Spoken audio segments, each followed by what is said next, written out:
पास कर दो और जिनको लिखाना वो फटाफट लिखा दो।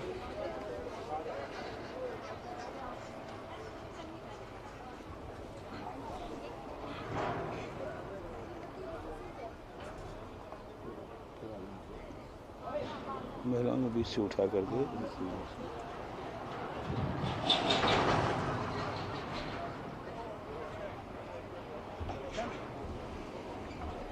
देखिए सभी माताएं बहनें इस तरफ आ जाएं, पुरुष इधर आ जाएं, पीछे इधर कर दो और इधर खिसक जाओ, पर्दे की तरफ खिसक जाएं और 2 लाइन बना लें, कब 2 पीछे चले जाएं बाकी लोग।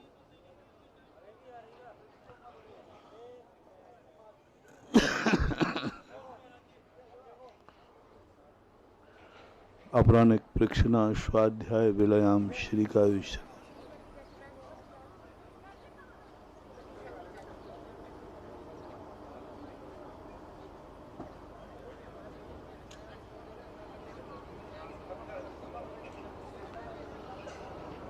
नमो अरिहंताणं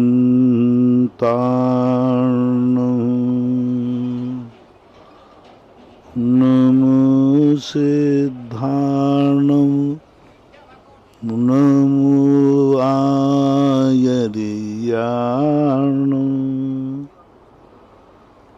नमो वज्रायाणं नमो लोये सवशाहूर्णं।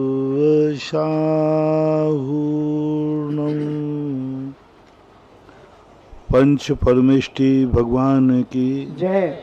आचार्य श्री गुरुवर कुंद कुंद महाराज की जय। आचार्य श्री गुरुवर विद्यासागर महाराज की जय। परम पूजनीय निर्व्यापक श्रवण मुनि श्री सुधा सागर जी महाराज की। शुल्लक श्री 105 गंभीर सागर जी महाराज की जय। सभी श्रोतागण एवं जिज्ञासु पूज श्री को नमोस्तु करें।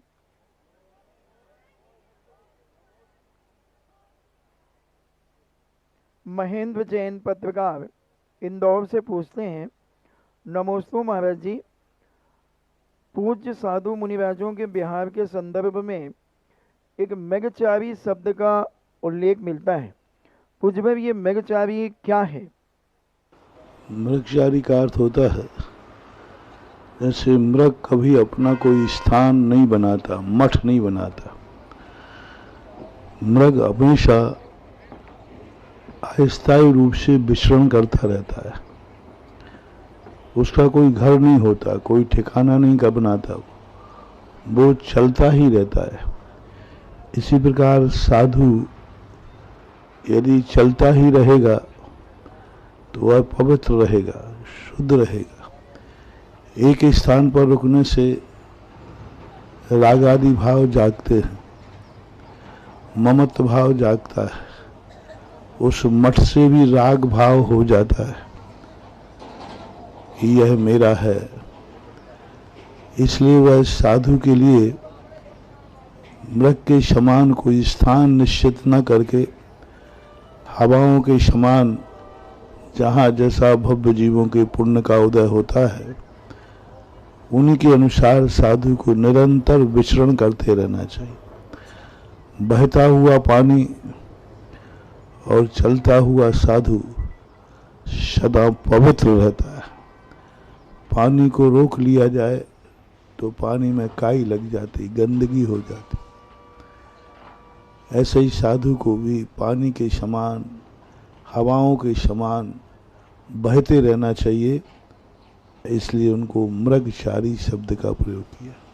डॉक्टर वंदना जैन बड़ौद से पूछती हैं, नमोस्तु महाराज जी, पूज्य कुंदकुंद स्वामी जी महाराज का जन्म कब हुआ था और वे अपनी आयु पूर्ण करके स्वर्ग में गए या मोक्ष गए? मोक्ष तो गए ही नहीं, पंचम काल के हैं, स्वर्ग ही गए। और उन्होंने 11 वर्ष की अवस्था में दीक्षा ली, 95 वर्ष तक वो जिंदा रहे, जीवित रहे। इतना है, जन्म तिथि नक्षत्र आदि का इतिहास नहीं मिलता। अंकुश जैन दिल्ली से पूछते हैं, नमोस्तु महाराज जी, अभिषेक अभी पूर्ण नहीं हुआ है और उसके पहले बीच में लोग गंधोदक लेते हैं या नहीं, ठीक नहीं है। पूर्ण क्रिया होने के बाद ही लेना चाहिए। उससे वह गंधोदक भी पूर्ण शक्तिमान नहीं हो पाता। जब तक पूर्ण क्रिया न हो, जब तक अभिषेक के बाद आभार का प्रदर्शन न हो, तब तक वो गंधोदक पूर्ण नहीं माना जाता। अनुष्ठान का एक नियम है, कोई अनुष्ठान जब शुरू होता है, यदि हम उसको मध्य में ही छोड़ते हैं तो ऐसे ही है जैसे परीक्षा देने वाला विद्यार्थी आधा सवाल करे तो आधे ही नंबर मिलेंगे। जब तक पूर्ण आहुति न हो जाए तब तक वह अनुष्ठान पूरा नहीं माना जाता। अंत में अभिषेक के बाद एक आभार का अर्घ चढ़ता है। जब तक वो अर्घ न चढ़ाया जाए तब तक गंधोदक लेना, वो गंधोदक की शक्ति कमज़ोर रहेगी, उतना पावरफुल नहीं रहेगा, वो शक्तिमान नहीं रहेगा, तुम्हारे इष्ट को सिद्ध करने वाला नहीं रहेगा, क्योंकि अंतिम एक आभार की स्थिति बनाई गई। हर अनुष्ठान के बाद एक हमेशा, जैसे आप लोग पूजा करते हैं, यदि सारी पूजा आपने कर ली और 4 लाइनें यदि आपने विसर्जन की नहीं बोली तो आपकी पूजा विकलांग है, वो कार्यकारी नहीं होगी। अनुष्ठान एक बहुत बड़ी शक्ति है जो शुरू से अंत तक करना चाहिए। बीच में करोगे तो बीच के ही रह जाओगे।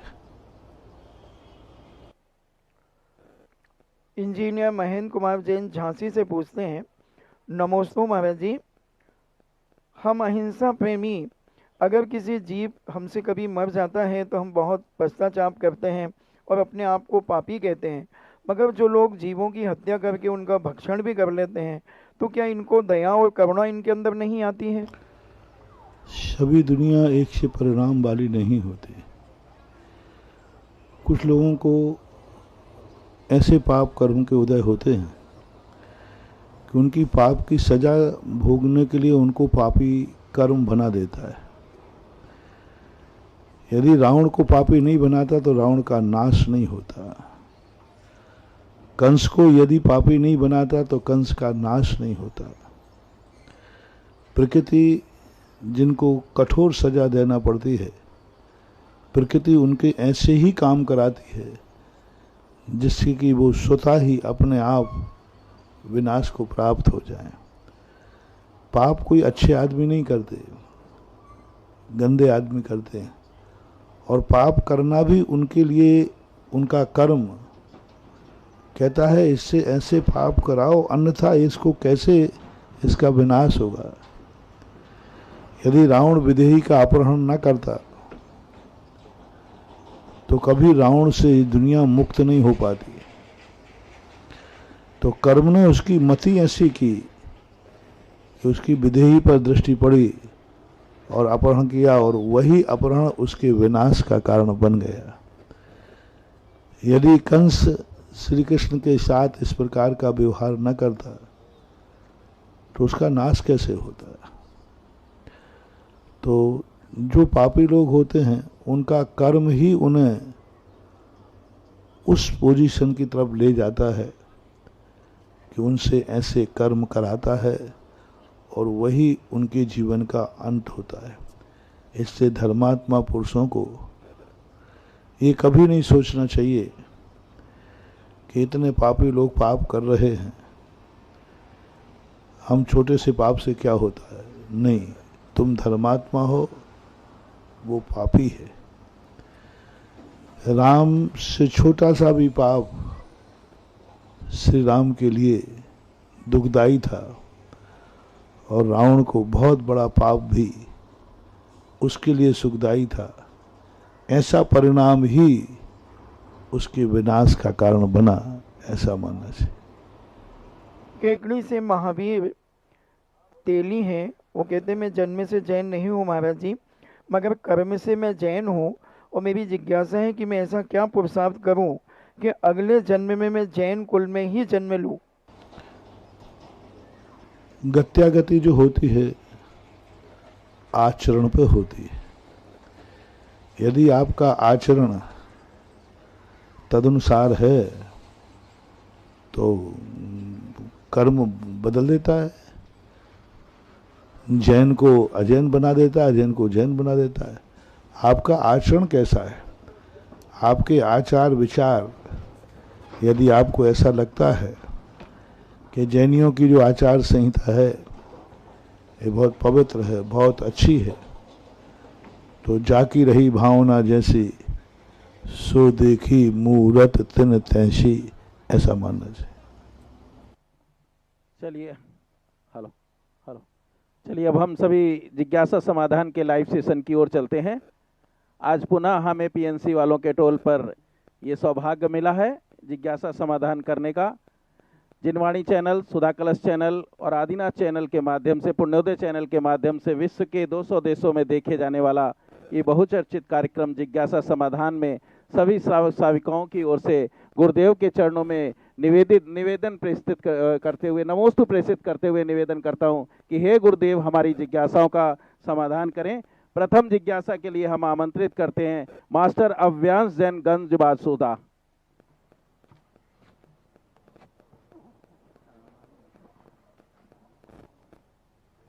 नमोस्तु महाराज जी, नमोस्तु महाराज जी। क्या मैं हर रोज पाठशाला जाता हूँ तो पूरे टाइम नमोकार मंत्र पढ़ना है कि बस मंदिर में? नमोकार मंत्र जैसा मंत्र है, हमेशा उसको जप सकते हैं, बस खाते समय नहीं, बाकी सामान्य रूप से उसको पढ़ सकते हैं। नमोस्तु महाराज जी, नमोस्तु। मास्टर आयुष्मान जैन महोबा। नमोस्तु महाराज जी, नमोस्तु महाराज जी। नहीं, बालकों को मत दो, उम्र का लिहाजा रखना चाहिए। श्रीमती सीमा जैन कानपुर। झूठ बोलने से क्या पाप लगता है महाराज जी? झूठ बोल रहा है तो उसे बिच्छू काटता है, झूठ नहीं बोलना चाहिए। मेरे गुरुवर के चरणों में मेरे तथा मेरे परिवार की ओर से त्रिबार नमोस्तु नमोस्तु नमोस्तु। शुल्लक जी के चरणों में त्रिबार इच्छामि इच्छामि इच्छामि।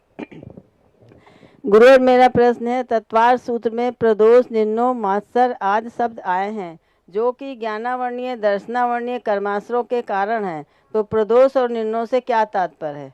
प्रदोष का अर्थ होता है किसी गुणवान के लिए दोष लगाना। कोई बहुत अच्छा ज्ञान है, कहता रहे उसको तो कोई ज्ञान नहीं, मूर्ख है। और निन्नो कहलाता है उसको छुपा देना। किसी व्यक्ति ने कहा, हमने सुना है कि फलाने चंद बहुत ज्ञानी है। अरे आपको मालूम नहीं है, वो बिल्कुल भी इडियट है, मूर्ख है। किसी के गुणों को छुपा देता है और किसी के गुणों को दोष निकाल देता है। गुण को ही दोष बता दिया, वो थी अच्छाई, लेकिन उसको इस ढंग से प्रस्तुत किया कि लोग उसको बुराई समझने लगे। जैसे किसी ने अच्छा काम किया और उसके ऊपर लगा दिया, नहीं ये इसलिए अच्छा नहीं कर रहा है, इसका फलाना स्वार्थ है इसलिए ऐसा कर रहा है। तो लोगों की जो अच्छी आस्था थी उसके प्रति गलत हो जाती है। तो इस प्रकार प्रदोष में दोष लगाना, निन्नों में छुपा रहना, इससे व्यक्ति को ज्ञानावर्णी कर्म का बंध होता है। श्री शिव शंकर सिंह जी प्रधान जी जो हैं, प्रदेश भाजपा उपाध्यक्ष, भी हमारे बीच उपस्थित हैं। मैं उनसे निवेदन करूंगा कि वे अपनी जिज्ञासा गुरुवर के समक्ष रखें। और इससे पूर्व मैं श्री संजीव जैन नेताजी से निवेदन करूंगा कि वे माल्यार्पण कर और साल उड़ाकर उनका स्वागत करें।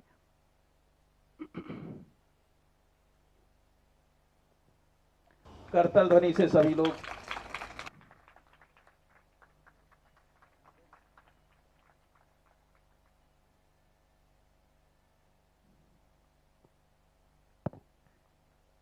इसके बाद श्री धनंजय जी जैन जो कि जिला प्रचारक आरएसएस हमीरपुर हैं, वे भी है शायद हमारे बीच उपस्थित हैं। अच्छा, अभी वो आ रहे हैं। चलिए इसके बाद से जिज्ञासा करें। महाराज जी नमस्ते। आप सब उपस्थित बंधुओं को प्रणाम।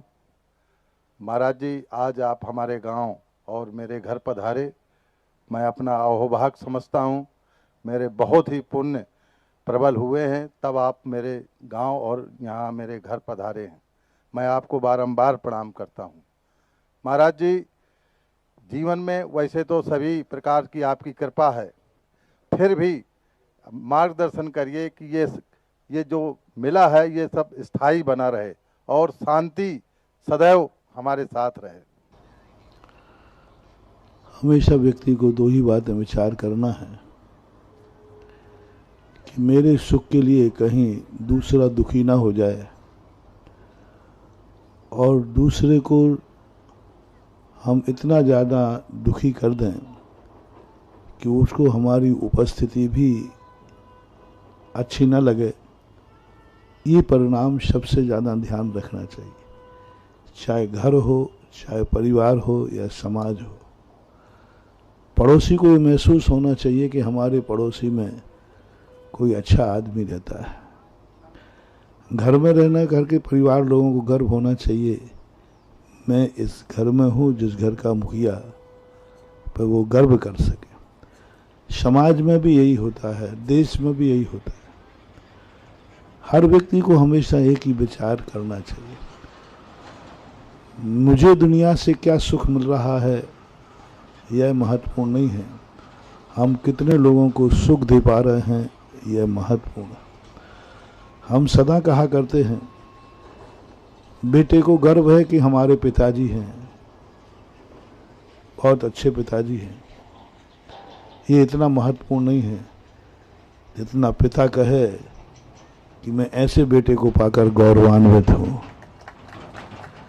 बेटा तो हमेशा ही कहता है कि हमारे पिताजी को पाकर हम गौरवान्वित हैं, लेकिन पिता यदि कह देता है कि मैं बेटे को पाकर के गौरवान्वित हूँ, तो जो हमारे अधीनस्थ लोग होते हैं, वह बेटा हो, परिवार का भाई हो, पत्नी हो, पड़ोसी हो, उसको हमारे संगति, हमारे संबंध जोड़ने में यदि गौरव प्राप्त हो जाता है, बस आप लोगों की जिंदगी की सबसे बड़ी सफलता है।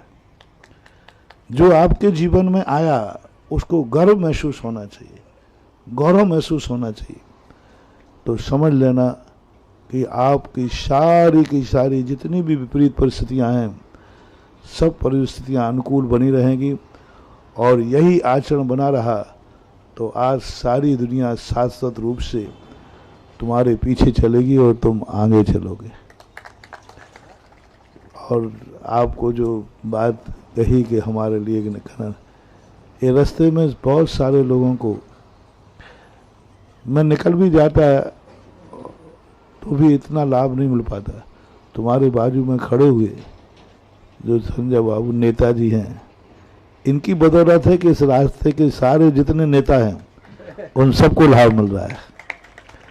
जितने जितने लोग शुरू से देख रहा हूँ, हमीरपुर से प्रचारक जी, विधायक जी, आपका प्रधान जी, और इनका कोई जो भगत वाला थोड़ा सा यदि व्यवस्था करने वाले आगे पीछे करते हैं तो तुम्हें इतना ज़्यादा दुख नहीं होता जितना नेताजी को होता है।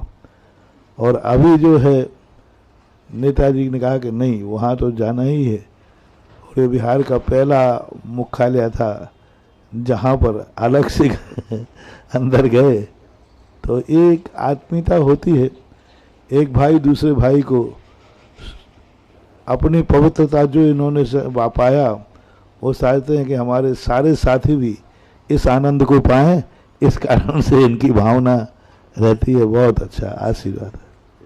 श्री आमोद जैन और तैयार रहेंगी श्रीमती सुरुचि जैन गंज बासोदा।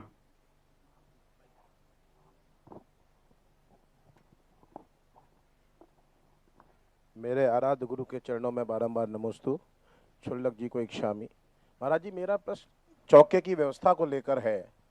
बिहार में चलते हैं मंदिरों में, जब हम लोग शहरों में रहते हैं चौके लगते हैं, चौके वाला जो पुण्यार्जक है वो तो है, बाकी और श्रावों की सबकी भावना रहती है चौके में आहार दान देने की, परंतु उस दौरान वो लोग शुद्धियों का ध्यान नहीं रखते। कभी कभी अशुद्धि पूर्वक वस्त्रों से या सोला नहीं होता है और वो आहार देने चले जाते हैं। तो पूछना ये चाहता हूँ, ऐसे एक व्यक्ति को मैंने रोका उसने क्या किया कि अपनी धोती उतार के दूसरे को तुरंत दे दी, क्योंकि धोती वहां पे नहीं थी और वो जाने लगा। तो मैंने कहा भैया ये मत करो, अशुद्धि हो जाएगी। हालांकि वो मान गए। तो मेरा प्रश्न ये था महाराज जी, क्या हमने उनके दान कर्म में अंतराय पैदा किया? नंबर 1। नंबर 2, इस प्रकार के दिए हुए आहार से साधु के स्वास्थ्य पे क्या प्रभाव पड़ता है? कुछ चीजें ऐसी हैं जो तुम्हारे अंदर की बातें साधु को नहीं बताओ तो फायदे में रहोगे, क्योंकि साधु तो यही कहेगा कि पवित्रता होना चाहिए, शुद्धि होना चाहिए, मन शुद्धि, वचन शुद्धि, काय शुद्धि बुलवाने का अर्थ ये होता है। लेकिन चला करके यदि अशुद्धि है तो वो दोष का कारण बनता है। साधु को नुकसान हो या नहीं हो, लेकिन देने वाले को नुकसान बहुत ज़्यादा होता है।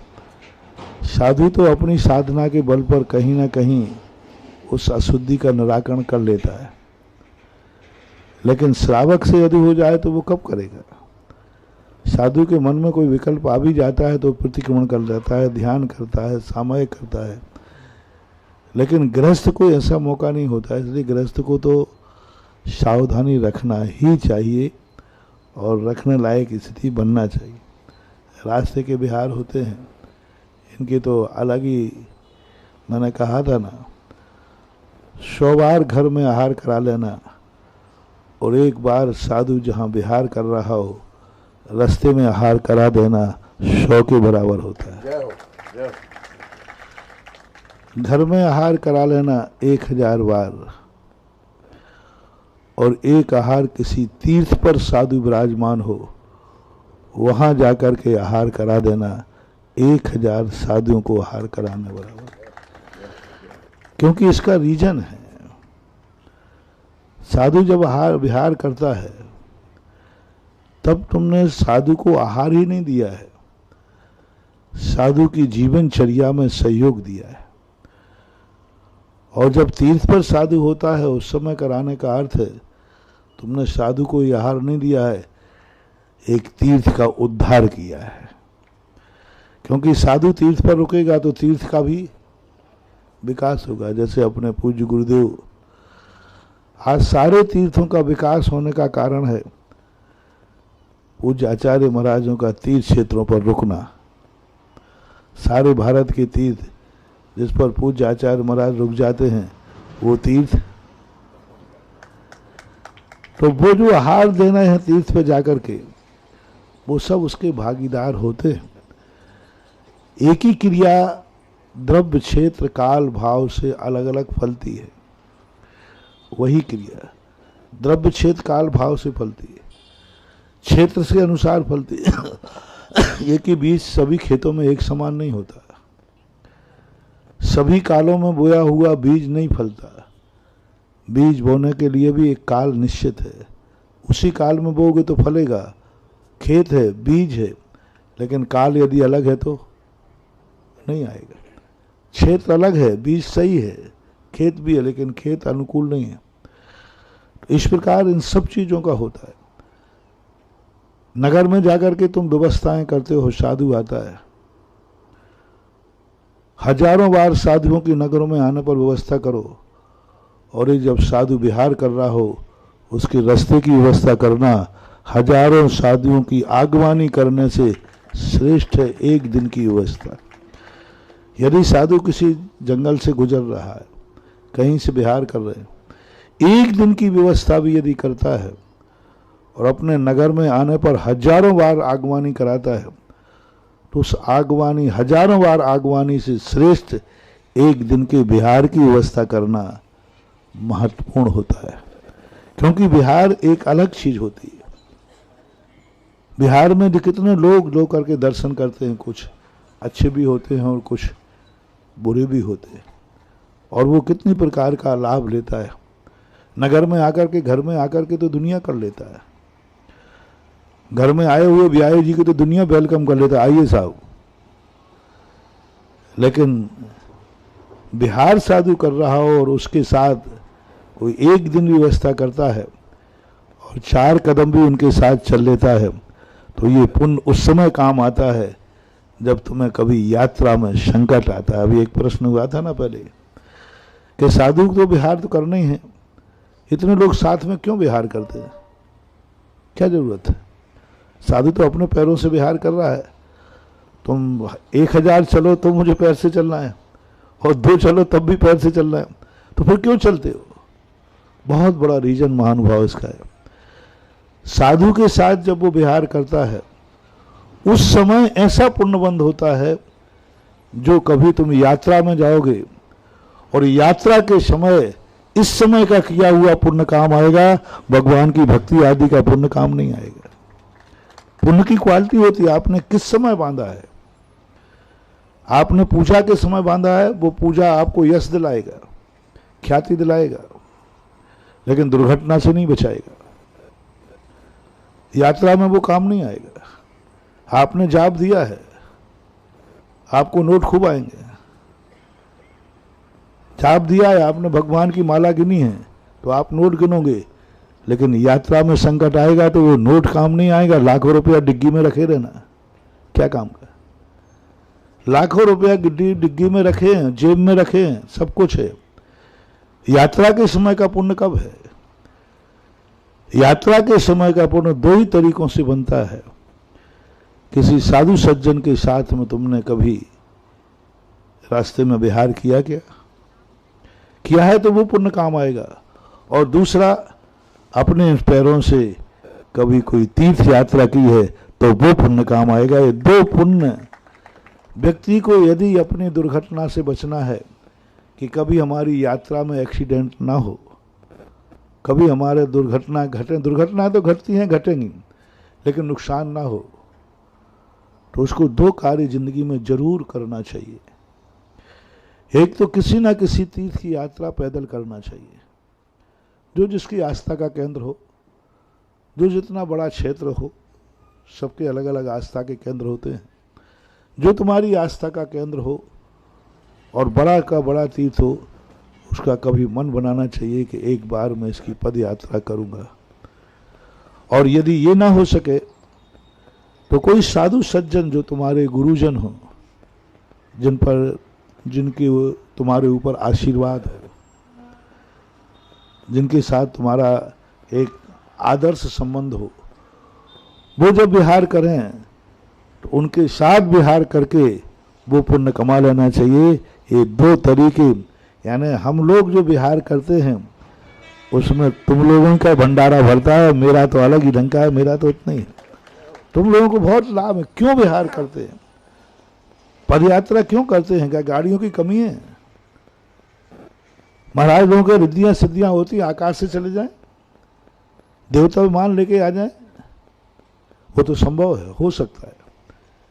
लेकिन हम लोग यदि उन सब चीजों को अपना लेंगे तो यात्रा की दुर्घटना से बचने वाला पुण्य श्रावक कब कमाएगा? कब कमाएगा?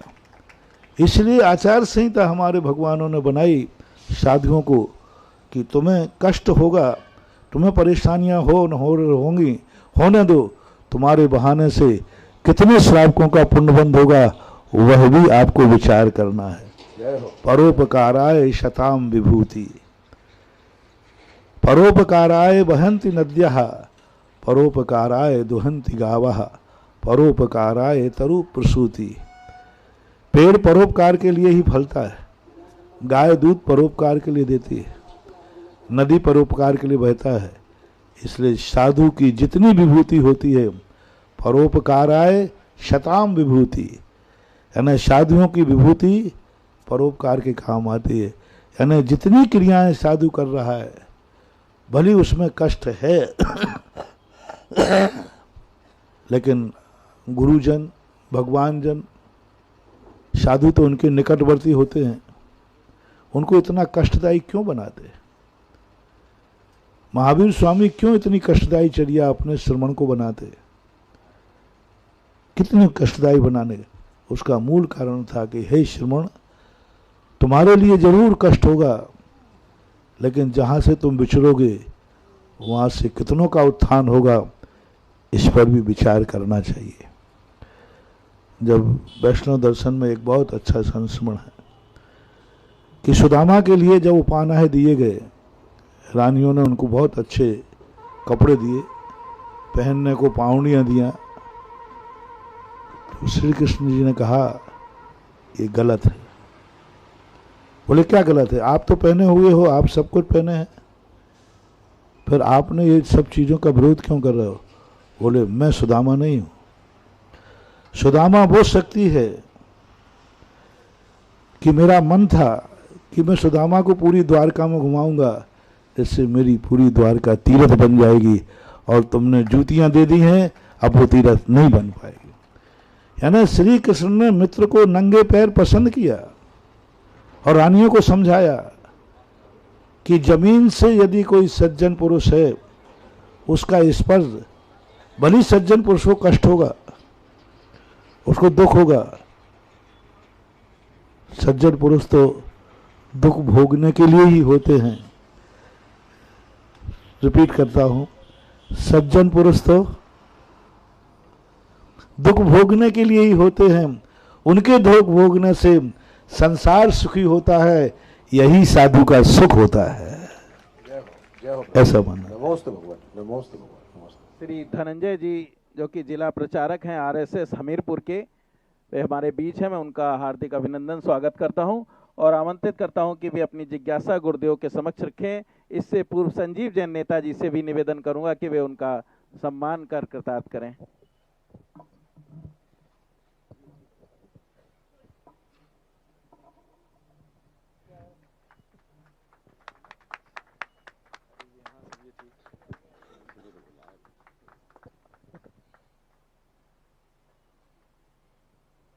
इसके बाद श्रीमती जिज्ञासा के पश्चात तैयार हैं श्रीमती सुरुचि जैन गंजवासोदा। सर्वप्रथम आचार्य मुनि के श्री चरणों में सादर वंदन अभिनंदन। 3-4 दिनों से आपका सानिध्य प्राप्त हो रहा है और ऐसा आकर्षण है कि बार बार इतना दूर से खींच ले आ रहा हमको। हमीरपुर में आपका प्रथम आगमन जिस दिन हुआ, संघ कार्यालय में रुकना हुआ, उसके बाद बीच बीच में ऐसे 3 दिन हो गए, आज चौथा दिन है। तो आज भी इच्छा हुई कि आपके यहाँ आपका दर्शन किया जाए। जिज्ञासा तो ऐसी कुछ नहीं है, लेकिन बस आपके दर्शन हेतु यहाँ आना था, बस इतना ही पर्याप्त।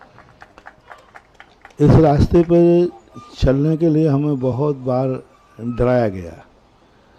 पिछली बार भी मैं इस रास्ते से निकलने की स्थिति में था, लेकिन इतना भयभीत कर दिया गया कि नहीं, यह रास्ता साधु सज्जनों के चलने योग्य नहीं है। लेकिन यह रास्ता आने के बाद ऐसा लग रहा है कि इससे अच्छा रास्ता कोई दूसरा था ही नहीं, क्योंकि रास्ते में ऐसा लग ही नहीं रहा है कि हम कहीं एक ऐसे संवेदनशील रास्ते में या कार्य में लग रहे हैं, ऐसी बात। इसलिए तुम लोगों का जो रहना है जगह जगह, इससे साधु को भी सुकून मिलता है कि नहीं, संवेदनशील रास्तों पर भी अच्छे इंसान रहते हैं, जिनके कारण से वो सारी चीज़ें अनुकूल हो जाती हैं। श्रीमती सुरुचि जैन और तैयार रहेंगी श्रीमती रूपाली जैन महोबा।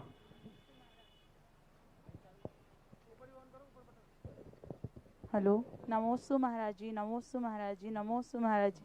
महाराज जी, जो रात में सपने आते हैं अच्छे बुरे, उनका क्या अर्थ होता है? और जो ये आंखों का फड़कना होता है, सीधी आंख फड़कती है तो बुरा और उल्टी आंख फड़कती है तो अच्छा, ये सही बात है क्या महाराज जी? हाँ, स्वप्न के संबंध में बहुत बड़ी एक इसका सिद्धांत है कि स्वप्न स्वस्थ व्यक्ति के लिए देखे जाते हैं। अस्वस्थ व्यक्ति बीमार है या दिन भर हमको सोचते रहते हैं तो रात में स्वप्न आ जाते हैं। स्वस्थ व्यक्ति को जब स्वप्न आता है तो स्वप्न एक बहुत बड़ी, हमारे पूर्वजों के द्वारा शास्त्रों में स्वप्नों के संबंध में काफ़ी सही निकलते हैं। लेकिन वो स्वस्थ व्यक्ति को होना चाहिए, टेंशन वाला नहीं। दूसरी बात, अंगों के फड़कने का उल्लेख सभी शास्त्रकारों ने स्वीकार किया है। अपना जिंदगी बहुत बड़ी, इतनी अच्छी जिंदगी है ये, हर चीज़ का संकेत देती है। हम उपेक्षा कर देते हैं, कुछ ना कुछ संकेत देती है, कुछ ना कुछ अच्छा बुरा। जैसे जब रावण हनुमान जी लंका जाने लगे तो उस समय सीता की बाईं आँख और रावण की दाईं आंख फड़की है। फड़कना है ना, स्पंदन होना। तो उस समय सीता कहती है जंगल में यहाँ 100 योजन दूर समुद्र में कौन आने वाला है, लेकिन उसकी बाईं आंख बता रही है कि कुछ ना कुछ शुभ समाचार आएगा। और रावण की बाईं आंख फड़की तो रावण कहता है कि मैं चारों तरफ से यंत्रों से कीलित हूँ, मेरा विनाश करने वाला कौन आने वाला है। लेकिन हुआ। अब देखिए किसी को पता नहीं है, हनुमान जी अभी यहाँ से चले ही हैं, किसी को भी मालूम नहीं लंका में कि हनुमान जी आने वाले हैं, कौन आने वाला।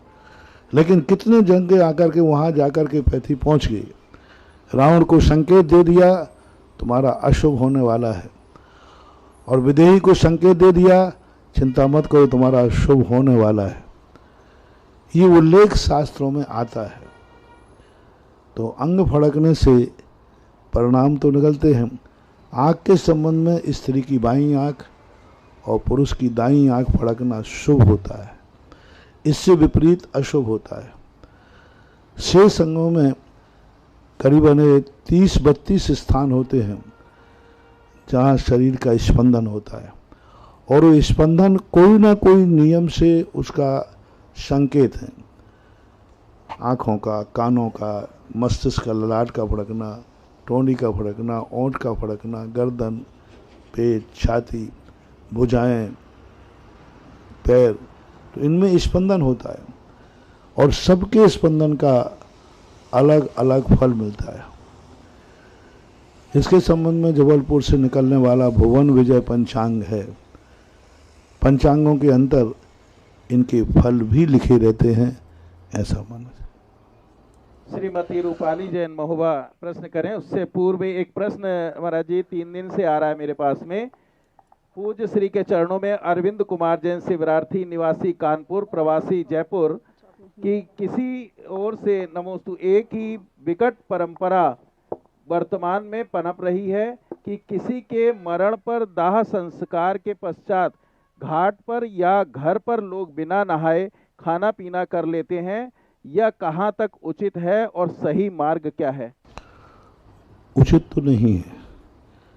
देखो स्नान आदि तो सभी अपने यहाँ भारतीय दर्शन में आत्मा निकल जाने के बाद शरीर अपवित्र हो जाता है।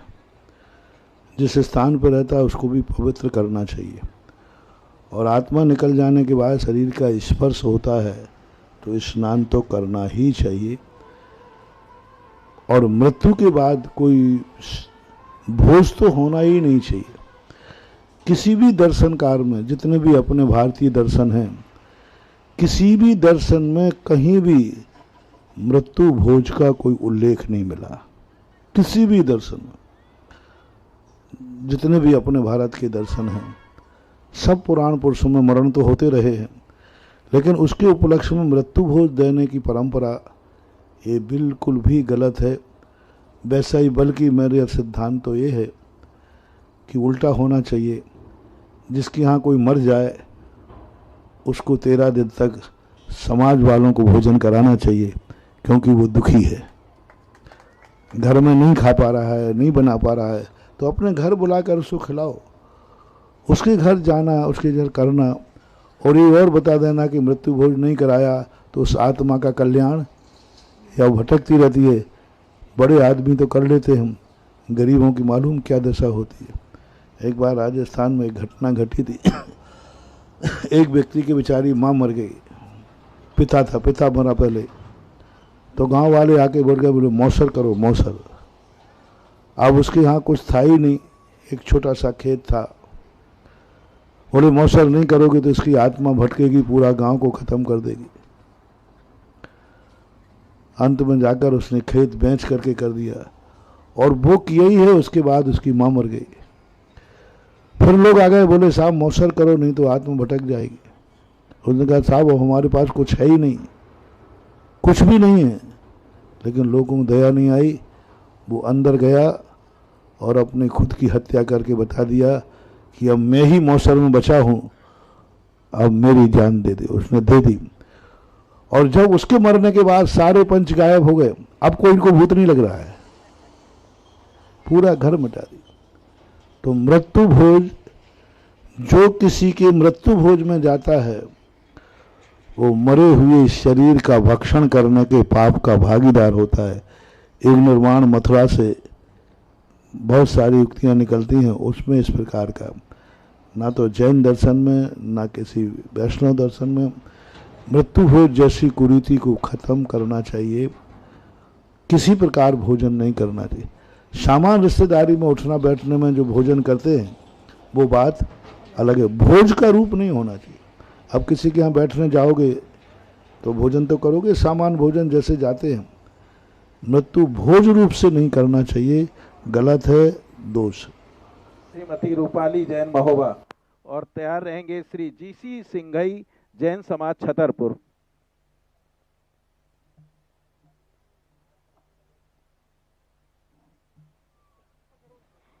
मुनि श्री के चरणों में त्रिवार नमोस्तु एवं छुल्लक महाराज जी के चरणों में त्रिवार इच्छामि। महाराज श्री, जो सम्यक दर्शन के 25 दोष होते हैं उसमें लोक मूर्ता का क्या आशय है? लोक मूर्ता का अर्थ है कि लोक व्यवहारों को धार्मिक रूप दे देना। जैसे अभी हमने कहा कि मरने पर यदि मृत्यु भोज नहीं कराए तो वो आत्मा भटकेगी, ये लोक मूर्ता है। ऐसे ही और भी कई जो व्यवहारिक सामाजिक चीज़ें हैं उनको धार्मिक रूप दे देना है व्यवहारिक, लेकिन उसको धर्म का रूप दे देते हैं, हर क्रिया को धर्म से जोड़ देते हैं, तो वह व्यक्ति मूर्ता के अंतर्गत कहलाता है लोकमूर्त। श्री जीसी जय सिंघई जैन समाज छतरपुर और तैयार रहेंगे श्री राजकुमार जैन गुरसराय।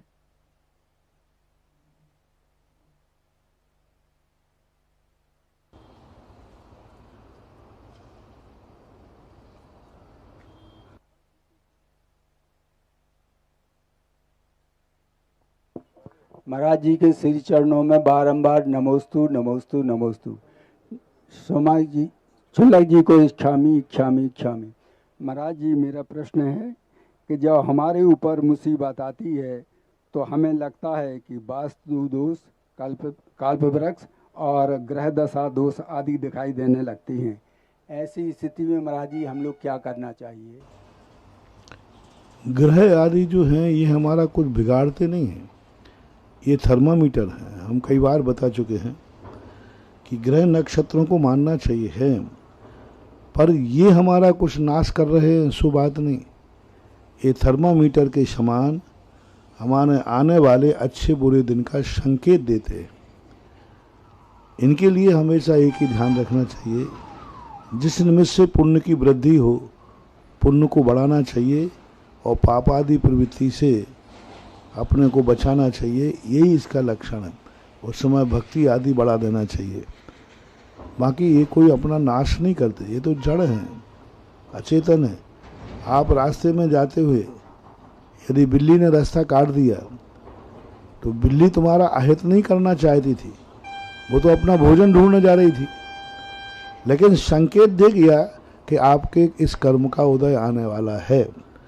तो बिल्ली से हम नाराज ना होकर प्रसन्न हो कि उसने हमें सावधान कर दिया है।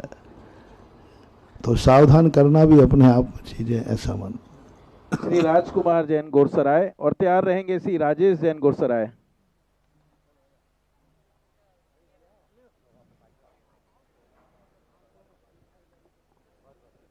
मुनि श्री के चरणों में त्रिवार नमोस्तु नमोस्तु नमोस्तु। छुल्ला जी के चरणों में त्रिवार इच्छामी इच्छामी। महाराज जी, 24 घंटे में सामायिक एवं प्रतिक्रमण कितनी देर किया जाता है, एवं अगर किसी कारण से छूटता है तो उसके लिए हमको क्या करना चाहिए? गृहस्थों को 2 बार प्रतिक्रमण कहा है। यदि वृत्ति है तो प्रतिमाधारी है तो एक रात्रिक और एक देवेशिक प्रतिक्रमण 2 प्रकार करेगा। वृत्ति नहीं है तो 24 घंटे में 1 बार भी कर लेता है तो चलेगा। सामायिक महाराज जी, सामायिक भी यही है, 2 बार कम से कम प्रतिमाधारी को, और यदि प्रतिमाधारी तीसरी प्रतिमा से है तो 3 बार सामायिक करना चाहिए। और यदि वृत्ति नहीं है तो अपने इच्छानुसार कितनी बार करे, कोई बाधा नहीं। अगर किसी कारण से छूटता है तो हम आपको छूट का कह करके फिर आपसे और ज़्यादा छूटेंगे। किसी भी चीज़ को क्लीन चिट देने थे, महाराज ने कहा था कोई बात नहीं, छूट जाती है तो डबल कर लेना, फिर तुम ज़्यादा छोड़ोगे। बस यही है, छोड़ने में दोष लगता है, नहीं छोड़ना चाहिए। मैंने कई बार व्रतों में ऐसा कोई को छूट दे दी तो उससे बोले महाराज आपने कह दिया था ना ये दोष लगे तो ये त्याग कर देना, तो वो चला कर लगा देता। बोले ये त्याग दोष लगाता हूँ, वो चला कर लूँगा। मान लो आपने कह दिया भाई डबल माला फेर लेना, तो वो कहता ठीक है आज नहीं फेरूंगा, कल डबल फेर लूँगा, तो प्रमाद बढ़ जाता है। दोष दोष ही होता है, उस पर कोई विचार नहीं करना चाहिए। सफर कर रहा है जैसे दोष है, बस दोष लगेगा वो। चलिए श्री राजेश जैन गुरसराय और तैयार रहेंगे श्री केसी जैन अध्यक्ष अतिशय क्षेत्र खजुराहो। नमोस्तु के चरणों में नमोस्तु नमोस्तु नमोस्तु। महाराज जी मेरी जिज्ञासा है, जैसे अभिषेक करते शांति धारा करते तो शांति धारा के बाद कुछ लोग आ जाते हैं बोलते अभिषेक करना है हमको, तो करने दिया जाए नहीं क्या? व्यवस्थाएं हैं, आ जाता है कोई तो अभिषेक के हाँ शांति धारा के समय करा देते हैं हम, बाद में उसको मना कर देते हैं, कोई बात नहीं, दूसरी वेदी पे चले जाते हैं वो लोग। हाँ ठीक है ठीक, कोई बात। महाराज जी जैसे कल बड़े भैया आए तो एक क्वेश्चन करिए, समय नहीं है, काफी लोग हैं लाइन में। श्री केसी जैन अतिशय क्षेत्र खजुराहो अध्यक्ष जी। नमोस्तु गुरुदेव, नमोस्तु गुरुदेव, नमोस्तु गुरुदेव। गुरुदेव मेरी जिज्ञासा है कि अपने अपने कर्मों का फल सबको मिलता है, लेकिन बच्चों के कर्मों का पिता माता को क्यों मिलता है, या पिता के कर्मों का फल बच्चों को क्यों मिलता है? जैसे अगर वो कर्ज लेते हैं और नहीं रहते तो उनके कर्मों का फल उनको चुकाना पड़ता है। सामूहिक भी तो पाप करते हो, एक व्यक्ति पाप करता है तो सब उसमें सहभागी बन जाते हो, सबके भागीदार होते हैं। एक व्यक्ति क्रिकेट खेल रहा है, भारत के करोड़ों लोग देख रहे हैं, 50-50 लाख आधे आधे हो जाते हैं कि नहीं? 50 लाख कह रहा है ये जीतना चाहिए, 50 लाख कह रहा है ये जीतना चाहिए। अब कोई ना कोई दो पक्ष तो हो ही गया, तो एक तो हराने का भाव कर, इसको हारना चाहिए, तो 50 लोग जिसको हराने का भाव कर रहे हैं वो 50 लाख तो कर्म का बंद कर रहे हैं ना सामूहिक। घर में कोई एक व्यक्ति गलत करता है तो उसकी अनुमोदना भी तो सब लोग करते हैं। निमित्त निमित्त एक संबंध होता है। एक बेटे को दुख आने पर आप दुखी होते हैं कि नहीं? पिता की कमाई हुई संपत्ति पर बेटा भोगता है कि नहीं? तो फिर पिता का किया हुआ कर्जा बेटे को चुकाने में क्या ऐतराज है? जब पिता की कमाई हुई संपत्ति को बेटा भोगता है, कमाया तो पिता ने है ना, जो कुछ मेहनत की, फिर लेकिन उसका उपभोग बेटा कर रहा है कि नहीं? तो जब अच्छे कर्मों का पिता का फल बेटा भोगता है, तो पिता ने कभी खोटा कर्म किया या कर्जा ले लिया तो उसे खुशी खुशी ऐसे ही चुकाना चाहिए जैसे खुशी खुशी वसीयत ले लेता है। श्रीमती विनोद जैन बांदा और तैयार रहेंगे श्री कुलदीप जैन सकल दिगंबर जैन समाज कवरई।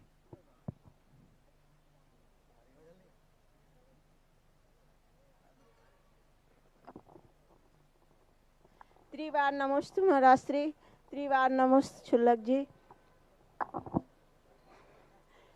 इच्छा में महाराज।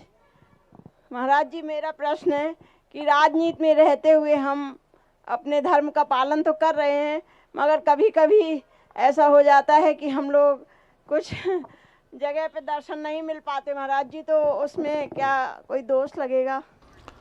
मैंने पहले ही कह दिया, दोष को क्लीन चिट मत दिलवाओ, दोष को दोष ही मानो। नहीं महाराज जी, दोष लगे, वो दोष है तो बस ठीक है। कोई विद्यार्थी ये कहे कि महाराज जी हम एग्जाम देने नहीं जा पाए, तो कोशिश यही करते हैं, उसका कोई अल्टरनेट यही है कि दूसरा एग्जाम दे गए फेल हो गए, बस उसका दोष तो दोष ही मानना चाहिए। ऐसा कभी कभी ऐसा होता, वैसे ओम श्री शांति। कुलदीप जैन सकल दिगंबर जैन समाज कवरई से। नमोस्तु नमोस्तु नमोस्तु महाराज। इच्छामी इच्छामी इच्छामी। मैं महाराज जी से निवेदन कर रहा हूँ कि कवरई दिगंबर जैन सकल समाज की ओर से कि परसों नगर आगमन के हम आशा करते हैं, और आपसे निवेदन है पूरी सकल समाज का कि आप कवरई नगर में प्रवेश करें। नमोस्तु महाराज। और एक क्वेश्चन है महाराज जी कि मान और सम्मान में क्या फर्क होता है, इस बारे में थोड़ा बताएं। मान चाहा जाता है, सम्मान मिलता है, बेसिक अंतर है। मान व्यक्ति चाहता है कि मेरा मिलना चाहिए मुझे, सम्मान वो चाहता नहीं है, लोग उसका सम्मान करते हैं। ये बेसिक संक्षेप में अंतर यही है। मान में व्यक्ति दूसरे को नीचा दिखाने का प्रयास करता है, सम्मान में वह सबको साथ लेने का प्रयास करता है, इतना अंतर है। श्रीमती रिंसी जैन बांदा और तैयार रहेंगी श्रीमती बिंदु जैन, रचना जैन, संगीता जैन, हरपालपुर, तीनों एक साथ ही आ जाएं। मुनि श्री के चरणों में बारंबार नमोस्तु नमोस्तु नमोस्तु। छुल्लक जी के चरणों में बारंबार इक्षामी इक्षामी इक्षर।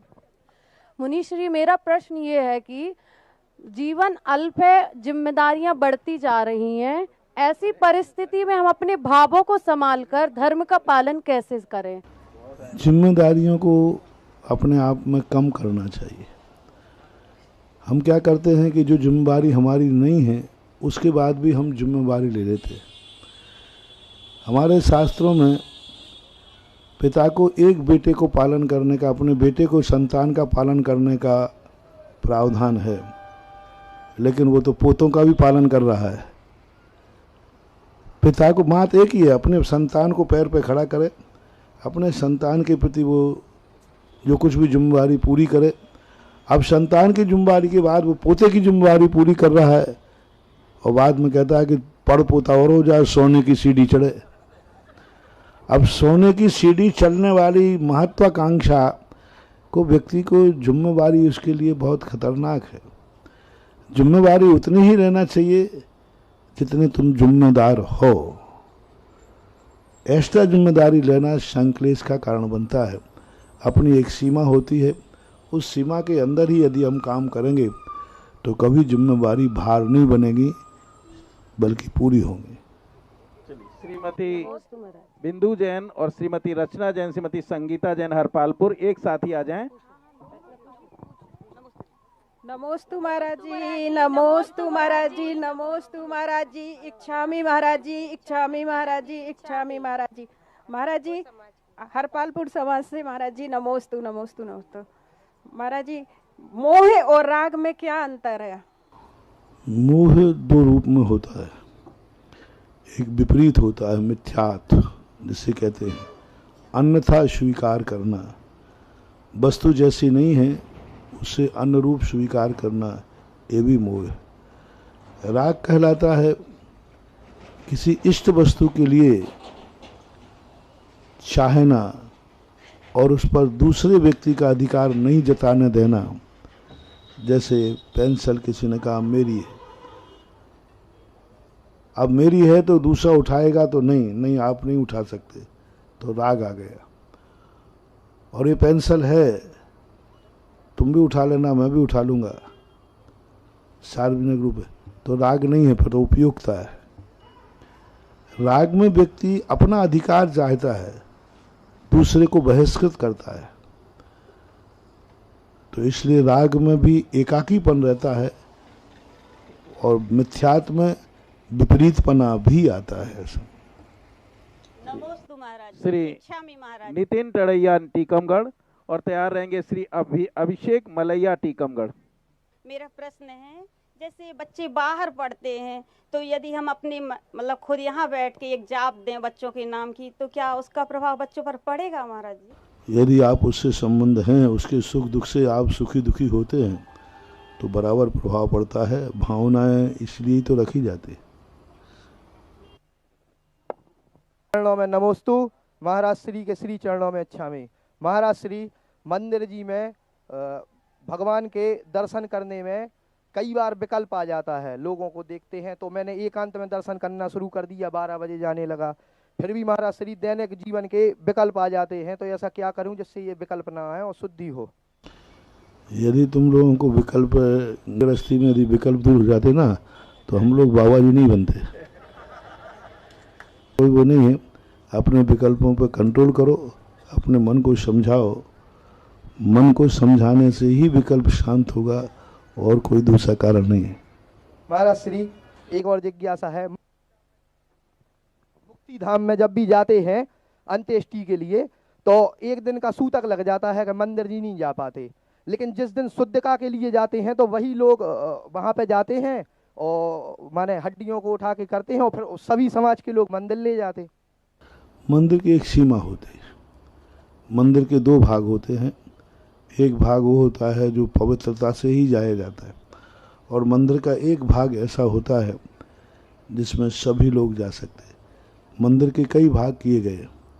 गर्भगृह अलग है, मंडप कीर्तन मंडप अलग है, नृत्य मंडप अलग है, श्रृंगार चौकी अलग है। तो एक सीमा तक यदि जाते हैं तो कोई बाधा नहीं है, लेकिन जहाँ पूजन अभिषेक होता है उस स्थल पर नहीं जाना चाहिए। एक ही क्वेश्चन करिए, समय नहीं है। जिस दिन जाते हैं मुक्ति धाम पे उस दिन मंदिर के दर्शन करने जा सकते हैं। दर्शन करना मैंने कहा मर्यादित होकर, जहाँ से भगवान दिख रहा है दूर से कर लेना चाहिए। श्री अभिषेक मलैया टीकमगढ़ और तैयार रहेंगी श्रीमती सरोज जैन गुरसराय। नमोस्तु महाराज श्री के चरणों में इच्छा में। महाराज श्री, शुद्धि के बारे में जानना है। जब भी हम कभी कहीं पे धार्मिक क्षेत्र में या मंदिर में दर्शन पूजन करने जाते हैं अभिषेक करने के लिए, या किसी साधु के लिए आहार के लिए जाते हैं, तो हम अपने नहाकर घर से जाते हैं, शुद्ध कपड़े पहन के जाते हैं। पर वाहन से बैठ के हम वहाँ गए मंदिर में हमने अपने कपड़े उतारे, उसके बाद हमने धोती दुपट्टा पहना, तो महाराज श्री ये क्या शुद्धि मतलब शुद्ध माना जाएगा? वैसे ही आहारचर्या में कि हमने अपने सामान्य कपड़े उतारे और शुद्धि के कपड़े पहन लिए, क्योंकि महाराज जी विकल्प आता है कि हम शुद्ध नहीं है, मतलब ये कपड़े सामान्य कपड़े पहन के धोती दुपट्टे पहन लिए। तो बदल लेने की बात कोई बाधा नहीं, कपड़े बदल लेना चाहिए। शुद्ध कपड़े पहनकर वाहन में बैठना, शुद्ध कपड़े पहन करके दूसरे को छूना, तो कपड़े यदि बदल देता है तो बार बार नहाने की जरूरत नहीं है।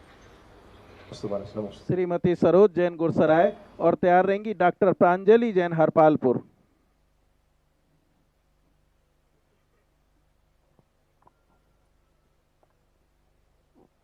मेरे श्रद्धेय गुरुवर नमोस्तु नमोस्तु नमोस्तु। शुल्लक महाराज जी को इच्छामी इच्छामी इच्छामी। महाराज जी, मेरी जिज्ञासा है कि जैसे हम लोग घर से जाते हैं और कोई स्तुति वगैरह का पाठ करते हैं और मंदिर पहुंचने पर वह स्तुति पूरी नहीं होती है, तो मंदिर आ जाता है तो हम लोगों को एक वो स्तुति पूरी करके फिर निस्सही बोलना चाहिए कि अधूरी छोड़ देना चाहिए? एक पाठ होता है और एक उपयोग को लगाने के लिए पढ़ा जाता है। पाठ का यदि संकल्प है तो पूरा करना पड़ेगा, और चलते हुए पाठ पूरा होता नहीं। पाठ बैठ के ही किया जाता है, लेकिन एक उपयोग लगाने के लिए कोई व्यक्ति पढ़ रहा है तो उसे पूर्ण करना जरूरी नहीं है, उसका उपयोग के लिए था, इसलिए कोई बाधा नहीं। बस एक क्वेश्चन डॉक्टर प्रांजलि जैन हरपालपुर, ये अंतिम जिज्ञासा है। एक बार की घटना है कि हम मंदिर से आ रहे थे। ओम शांति। डॉक्टर प्रांजलि जैन हरपालपुर, अंतिम जिज्ञासा है ये।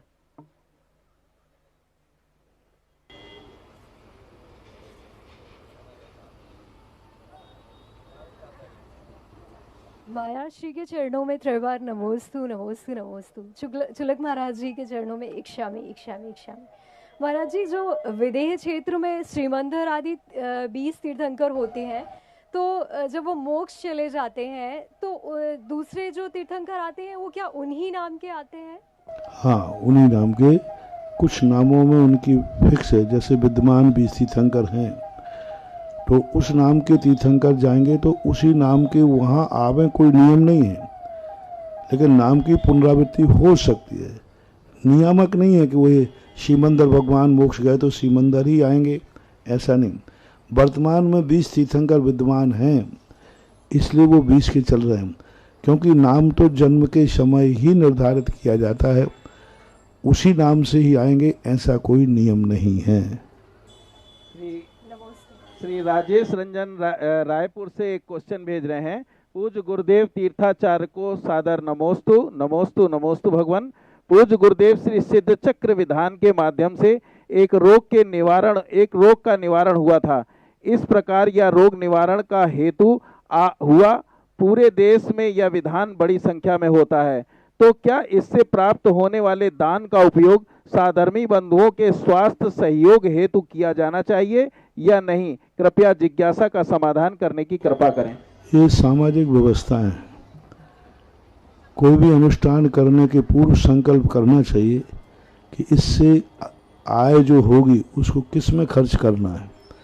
संकल्प का नोट एक ही है, रिजर्व बैंक से एक ही नोट निकलता है, शराब खरीदने वाला भी उसी नोट का प्रयोग करता है, वही नोट जाके मंदिर में दान में भी वही नोट काम आता है। मंदिर के नोट अलग हों और जुए के नोट अलग हों, ऐसा कोई नियम नहीं, संकल्प है। आपने अनुष्ठान करते समय इस बात को खोल दीजिए कि भाई यह जो अनुष्ठान विधान कर रहा हूँ इसमें जो आय होगी इसको इस मद में खर्च किया जाएगा, फिर कोई दोष नहीं है, संकल्प। लेकिन अन्न नाम से तुम विधान करो और फिर अन्न में यदि कोई खर्च करता है तो वह दोष का भागीदार है।